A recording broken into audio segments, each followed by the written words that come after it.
ጌታ ይመስገን። እንግዲህ እንደሰማችሁት የጌታ መምጣት ምልክቶች በየዘመኑ ይገለጣሉ የሚል ሐሳብ ተናግሯል። በየዘመኑ በየጄኔሬሽኑ ማለት ነው። ያን ጊዜ የጀመረ አሁን ደግሞ እኛ እስካለንበት ዘመን ከዚህም በኋላ በሚመጣው ትውልድ ጌታ ተመልሶ ካልመጣ እነዚህ ምልክቶች በየጊዜው ይገለጣሉ ብሏል። ይህንን ሐሳብ ከወንጌል መስበክ ጋር አያይዞ ነው የተናገረው። አሁን ወደዛ ዝርዝር ከመግባታችን በፊት ግን ልንጠይቀው የሚገባ ዋናው ነገር ራሱ ዶክተር አሳየኸኝ ሼር ባደረገው ሐሳብ የስነ አፈታት ሕግና መርሆች መሰረት አውዱን ኮንቴክስቱን የጠበቀ ሊሆን ይገባል አተረጓጎማችን። ይሄ እሱ ራሱ አስተምሯል ስለ ስነ አፈታት። በተለይ የትንቢት መጽሐፍትን ለመፍታት ስነ አፈታት ወሳኝ መሆኑን ስነ አፈታት ስንል ይህን ጸሐፊው ሊያስተላልፈው የፈለገው ዋና ሐሳብ ማግኘት፣ መልእክቱ የተጻፈላቸው ተደራሲያኑን ማንነትንና ያሉበትን ሁኔታ ማወቅ፣ ከዚህም በላይ ደግሞ መጽሐፍ ቅዱስ ራሱን እንዲተረጉም መፍቀድ ማለት የራሳችንን ሐሳብ ሳይሆን እንዲህ ማለቱ ሊሆን ይችላል በማለት ሳይሆን መጽሐፍ ቅዱስ ራሱን በራሱ እንዲተረጉም ልንፈቅድለት ይገባል የሚል ሐሳብ አንስቶ ነበረ። ሌላው ደግሞ there is only one interpretation of the text ወይም the passage ብለዋል። አንድ መልእክት ነው ሊኖረው የሚችለው፣ አንድ ትርጉም ነው ሊኖረው የሚችለው አንድ ነገር እንጂ የተለያዩ ትርጉሞች ሊኖሩት አይችሉም። የተለያየ አፕሊኬሽን ሊኖረው ይችላል፣ ግን ትርጓሜው ሊለው የሚፈልገው ነገር የእግዚአብሔር ቃል አንድና አንድ ነው ብሎን እነዚህን ነገሮች ተናግሮ ነበር እና አሁን ይሄንን ሐሳብ በዋናነት ይዘን ማቴዎስ ምዕራፍ 24ን ስንመለከት ከቁጥር 14 ቀደም ብሎ ያሉትን ሐሳቦች ስንመለከት ጌታችን ኢየሱስ ክርስቶስ በዚህ ምዕራፍ ላይ ምዕራፍ 25ን ጨምሮ በዝርዝር መልስ የሰጠበትን ጥያቄ ላይ ትኩረት ልናደርግ ይገባል።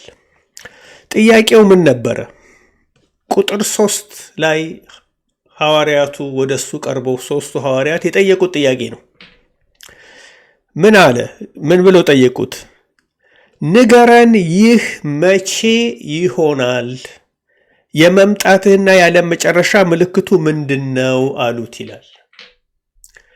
እነሱ ደግሞ ይህን ጥያቄ ለመጠየቅ ምክንያት የሆናቸውን ነገር ብንመለከት ቁጥር 1 እና ቁጥር 2 ላይ ነው የምናገኘው። ቁጥር 1 እና ቁጥር 2 ላይ ምን ይላል? ኢየሱስም ከመቅደስ ወጥቶ ሄደ፣ ደቀ መዛሙርቱም የመቅደሱን ግንቦች ያሳዩት ዘንድ ቀረቡ።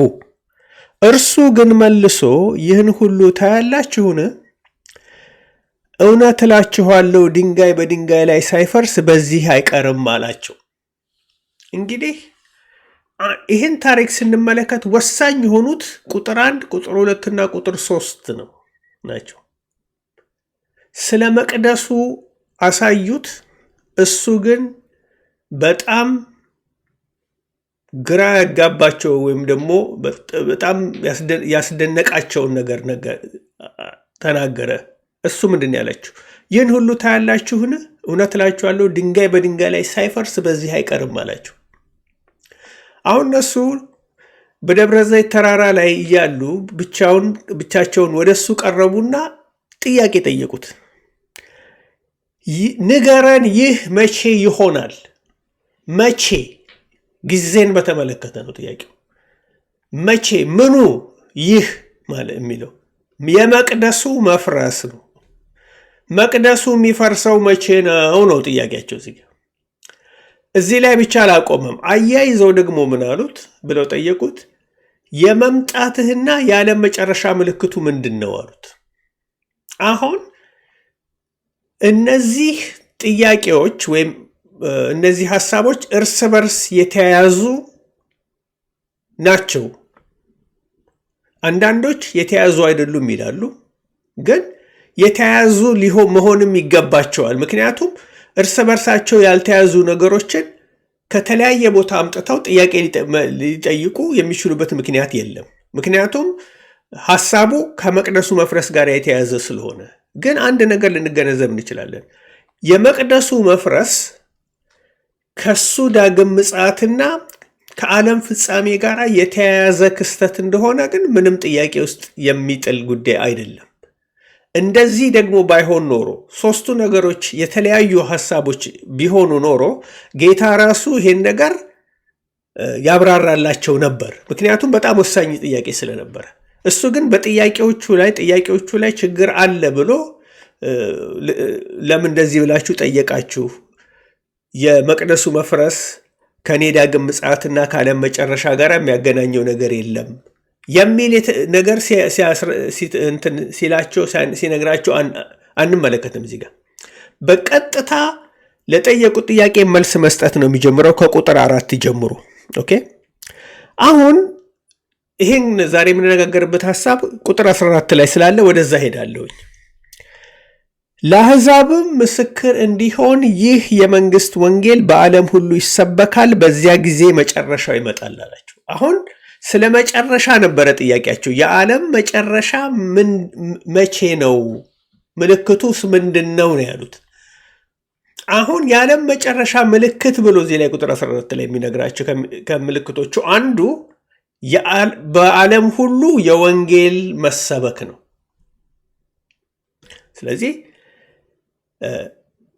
በዓለም ሁሉ ወንጌል ተሰብኮ ሲያልቅ ወይም ተሰብኮ ሲዳረስ ያን ጊዜ መጨረሻው ይመጣል። ይሄ ነው ሐሳቡ እዚህ ጋር የተነጋገሩበት። አሁን ዶክተር አሳየኝ ምንድን ነው ያለው? ይሄ ምልክት አንድ ጊዜ የሚፈጸም ምልክት ሳይሆን ወይም አንድን ትውልድ ወይም አንድን ዘመን ብቻ የሚመለከት ሳይሆን በየዘመኑ በየጄኔሬሽኑ የሚፈጸም ምልክት ነው እያለን ያለው። እንዴት ይሆናል? በየዘመኑ ወንጌል ተሰብኮ ካለቀ በየዘመኑ መጨረሻ ይመጣል ማለት ነው እንደ ቁጥር 14 ከሆነ።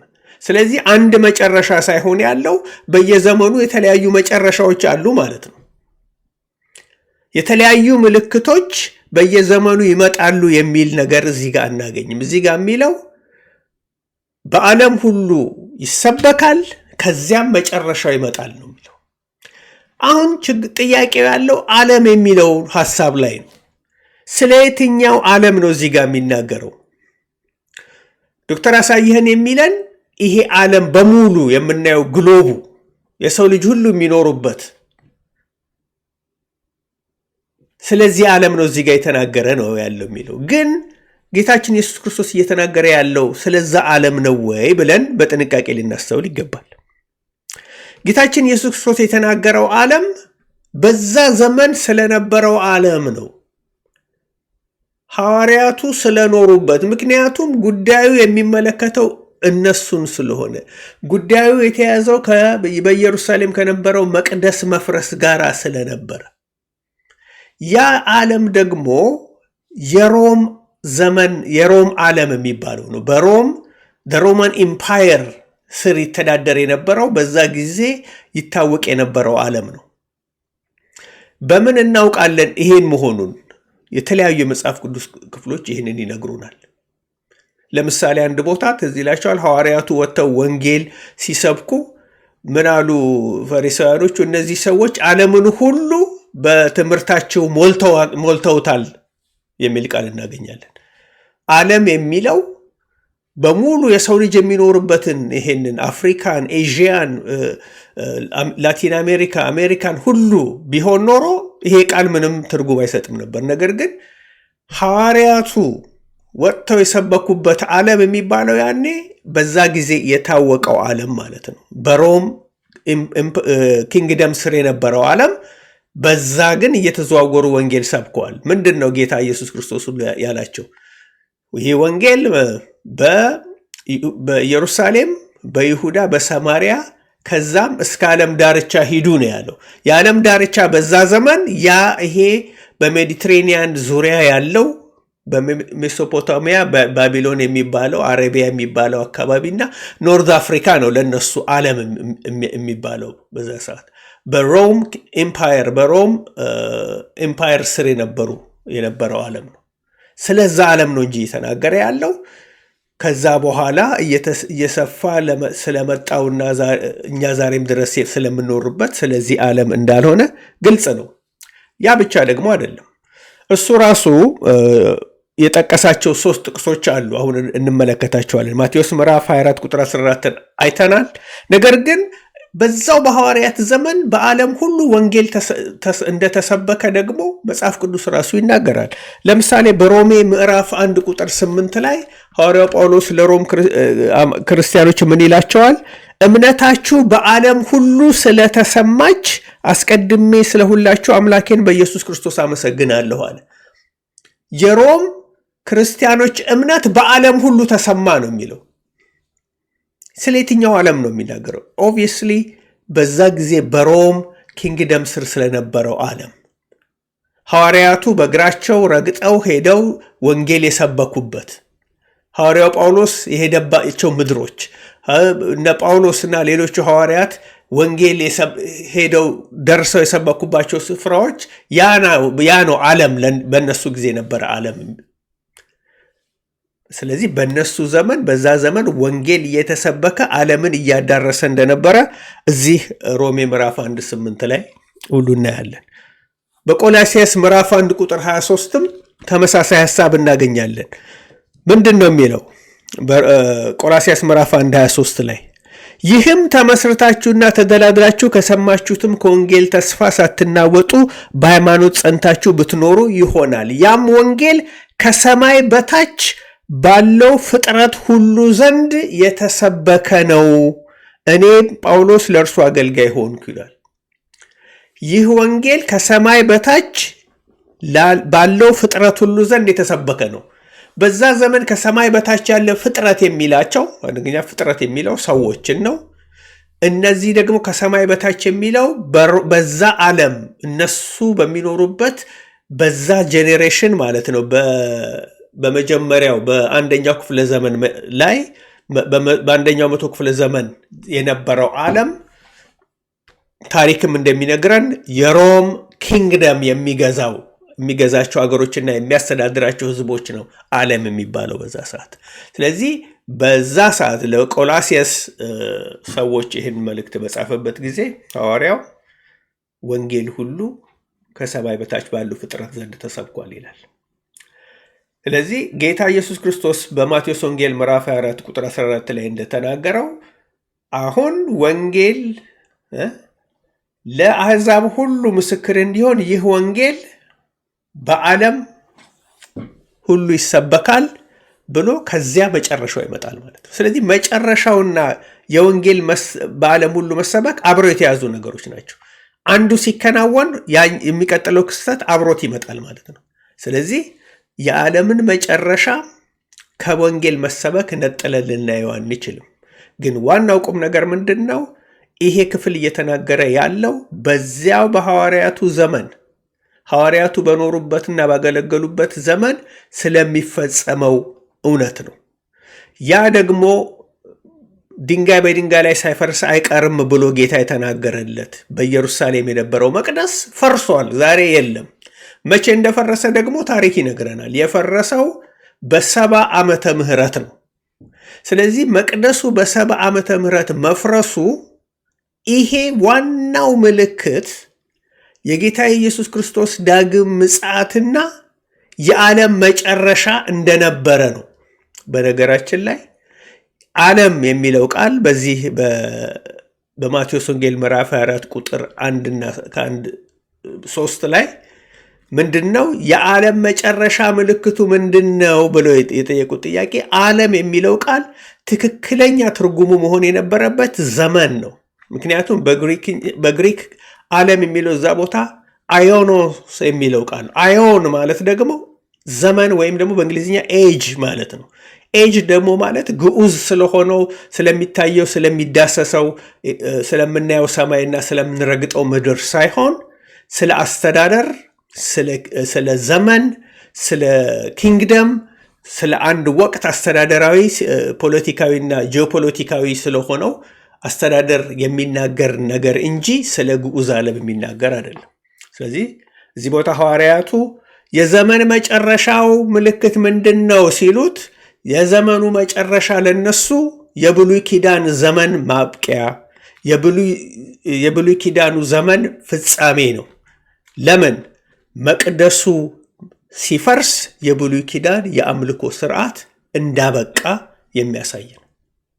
እስራኤል እንደ እግዚአብሔር ሕዝብ፣ የእስራኤል መንግስት እንደ እግዚአብሔር መንግስት የነበራቸው ታሪክ ወደ ፍጻሜ የሚመጣበትና እግዚአብሔር አዲስ ነገር ያዘጋጀውን አዲስ ነገር ይፋ የሚያደርግበት፣ የእግዚአብሔር መንግስት በሙላት የምትገለጥበት፣ እቺ የእግዚአብሔር መንግስት ደግሞ ከአንድ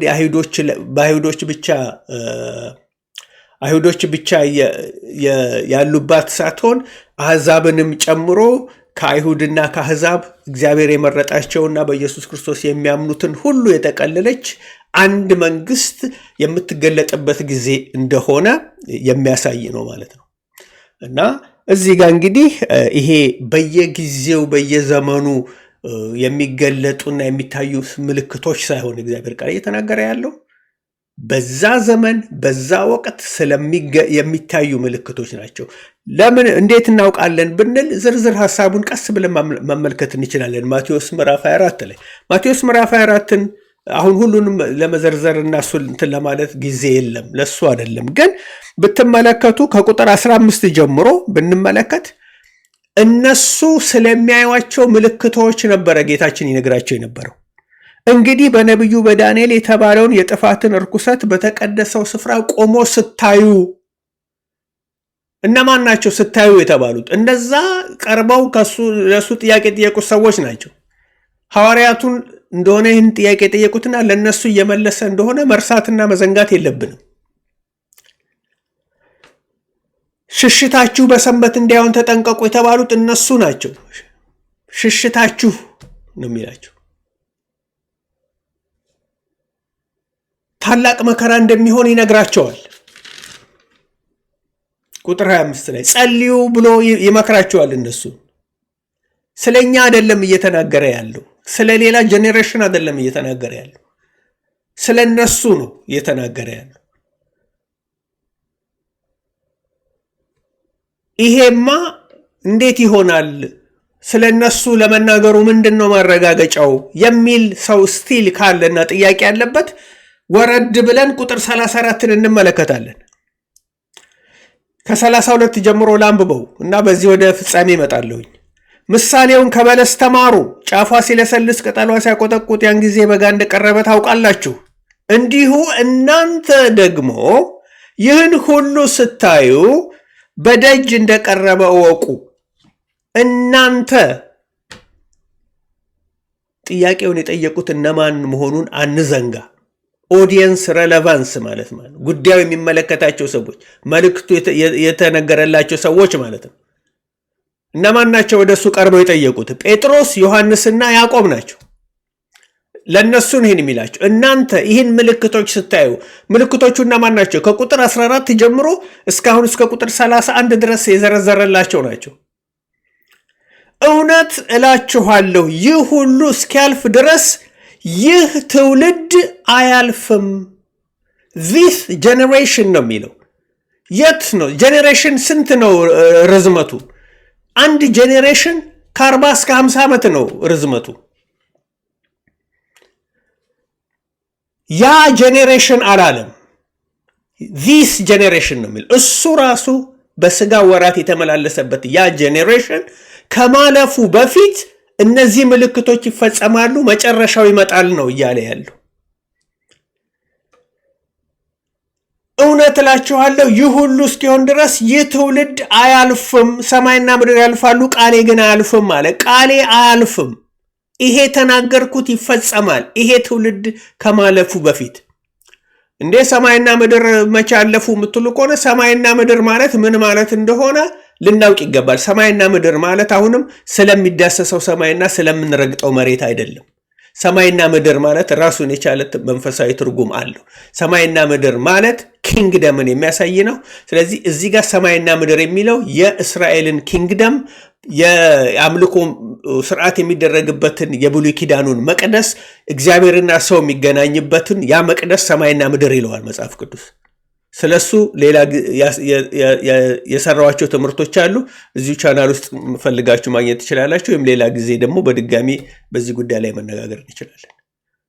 እና ስለዚህ ወደ ዋናው ሐሳብ እንደገና ስንመለስ በየዘመኑ ስለሚፈጸሙ በየጄኔሬሽኑ ስለሚፈጸሙ ምልክቶች ሳይሆን ጌታ የተናገረ ያለው አንድ ጊዜ በአንድ ጄኔሬሽን በአንድ ትውልድ ስለሚፈጸም ምልክት ነው።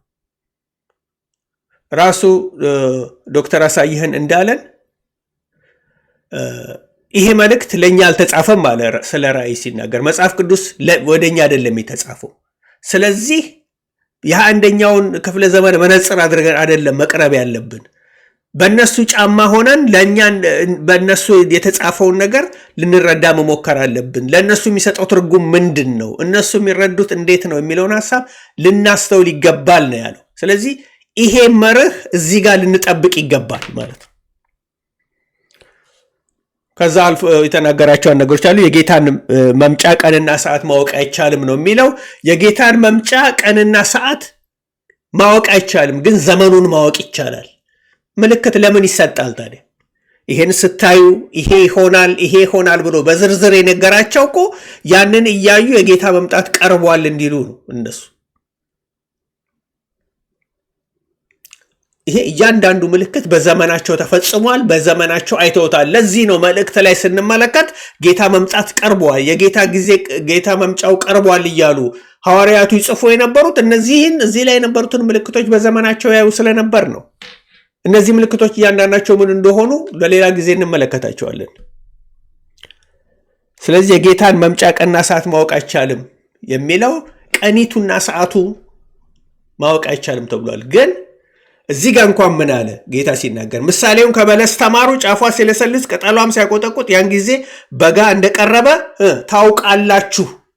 በለስን እንደ ምሳሌ አድርጎ ነው የሚነግራቸው። እንዲሁ እናንተ ደግሞ ይህን ሁሉ ስታዩ በደጅ እንደቀረበ ወቁ። ማን? ጌታ ማለት ነው።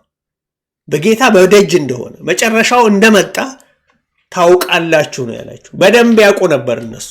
ለኛ ነው፣ ምክንያቱም ለኛ የተጻፈ ስለሆነ፣ በዚህ ዘመን የተጻፈ ስላልሆነ፣ በዚህ ዘመን የሚታዩ ምልክቶች ስላልሆኑ እኛ ምንም የሚሰጠን ትርጉም የለም። እነሱ ግን በዘመናቸው ይሄ ነገር ሲፈጸም አይተውታል። በመልእክቶቻቸውም ደጋግሞ ሲናገሩት የነበረው ስለ ጌታ መምጣት ለዚህ ነበር እና በሌላ ዶክተር አሳይኝ የተናገረው በየዘመኑ ምልክቶች ስናይ ጌታ መምጣት እየቀረበ እንደሆነ ያሳያሉ ይላል። እንግዲህ በየጄኔሬሽኑ የተለያየ ምልክት ይታያል ነው የሚለው። በተለይ ወንጌልን በመስበክ ነው ይሄን የተናገረው። ሌላው ደግሞ ጦርነቶች፣ የምድር መንቀጥቀጥ ምናምን ነው። የምድር መንቀጥቀጥና ጦርነት የሌለበት ዘመን ምድር አይታ የምታውቅ አይመስለኝ። ዛሬ ብዙ የምድር መንቀጥቀጥ የሚሰማበት ምክንያት ለምን እንደሆነ ታውቃላችሁ? ዛሬ ሶሻል ሚዲያው ኮሚኒኬሽን የተስፋፋበት ነገር ስለሆነ ዛሬ የዜና ማሰራጫ እንኳን አያስፈልግም። በየቦታው ያሉ የሚከሰቱ ክስተቶችን ኢሚዲየትሊ ሰዎች በሞባይል ፎን ካሜራቸው አንስተው ድምፁን ቀርጸው በኢንተርኔት ላይ ስለሚለጥፉ አገር ሁሉ ይሰማዋል እንጂ በየዘመኑ ጦርነት ያልነበረበት ምድር ጊዜ እና ምድር መንቀጥቀጥ የተፈጥሮ አደጋ የሌለበት ዘመን ኖሮ አያውቅም። ነገር ግን በዛ ዘመን ግን ሐዋርያቱ በነበሩበት ዘመን ግን የጦርነት ወሬ ብርቅ ነበረ። ለምን እንደሆነ እነግራችኋለሁ። ሮም በሚያስተዳድርበት ጊዜ የሮም ኤምፓየር በነበረበት ዘመን ሮም በአካባቢው የነበሩትን ህዝቦችና መንግስታት ለጥና ሰጥ አድርጎ ይገዛ ነበር። ኮሽታ እንኳን አይሰማም ነበረ። ሁሉንም ከእግሩ በታች አስገዝቶ ሁሉንም እያስተዳደረ የነበረ መንግስት ነው ሮም። ጌታ ኢየሱስ ክርስቶስ ይህን በሚናገርበት ሰዓት ነገር ግን ምን ይላቸዋል? ጦርና የጦርን ወሬ ትሰሙ ዘንድ አላችሁ የሚለው ከጥቂት ጊዜ በኋላ ግን ወደ መጨረሻው ሲመጣ አንዳንድ አገሮች ማመፅ ይጀምራሉ። አንዳንድ ህዝቦች አመፅ ይጀምራሉ። ጦርነት እንደገና ይቀሰቀሳል። ያንን በማስመልከት ነው የተናገረው። በነገራችን ላይ ፓክሳ ሮማና የሚባል ነገር፣ ፓክስ ሮማና ማለት የሮም በሰላም ማለት ነው። ሮም ሰላም ያሰፈነበት ዘመን ነበር። ጦርነት የሚባል ያልተሰማበት ዘመን፣ የሰላም ዘመን ያ ዘመን ነበር። ስለዚህ ጦርነት መስማት ለነሱ በጣም እንግዳ ነገር ነው የሆነው እና ያ ደግሞ ስፔሲፊክ ጦርነት የአይሁድና የሮም ጦርነት የሚባለው ጂዊሽ ዎር የሚባል በታሪክ የተነገረ አይሁዶች በሮም መንግስት ላይ ያመፁበትና የሮም መንግስት ጦርነት እንዲከፍት የተገደደበት ያ ጦርነት ከዛ ጋር ተያይዞ ነው መቅደሱ ፈርሶ ኢየሩሳሌም ሁሉ የተቃጠለችው። ስለዛ ጦርነት ነው እየነገራቸው ያለው እንጂ ጀስት በዓለም ላይ ስላለ የተለያዩ ህዝቦች በየቦታው ስለሚያደርጉት ጦርነት አይደለም። ያ ጦርነት ስፔሲፊክሊ እነሱን የሚመለከት ከነሱ ህይወት ጋር ከእስራኤል ምድር ጋር ስለተገናኘ ጦርነት ነበረ የተናገረው እና ስለዚህ ይሄንን ልናስተውል ይገባል። ምልክቶች የተነገረው የሚመጡ ምልክቶች ተብሎ ለፈርስት ጄኔሬሽን አማኞች ነው እንጂ ከዛ በኋላ ስለመጡት ወይም ደግሞ የእኛንም ዘመን ሁሉ የሚጨምር አይደለም እና ትክክለኛውን ሄርሜኔቲክስ የስነ አፈታትን ህግ ተከትለን ይሄንን ክፍል ወይም ሌሎች ስለመጨረሻው ዘመን የተነገሩ ትንቢቶችን ብንመረምር በሙሉ መጽሐፍ ቅዱስ የሚያስተምረው የጌታችን ኢየሱስ ክርስቶስ ዳግም ምጽአትና የዘመኑ መጨረሻ እንደሚሆን የተነገረውና ይህም ክስተት የተፈጸመው በአንደኛው 100 ክፍለ ዘመን በ70 ዓመተ ምህረት እንደሆነ እስከ 70 ዓመተ ምህረት እንደሆነ ምንም በማያሻማ መንገድ ልንረዳ እንችላለን ማለት ነው። ይህን እና ተመሳሳይ በሆኑ ሀሳቦች ላይ በዚህ ቻናል ብዙ ያካፈልናቸው ሀሳቦች አሉ። እነሱን እያያችሁ እየሰማችሁ ለዚህ ነገር ያላችሁን መረዳት እንትን ልትሉ ትችላላችሁ ማለት ነው። ትክክለኛ መረዳትና ግንዛቤ ልታገኙ ትችላላችሁ።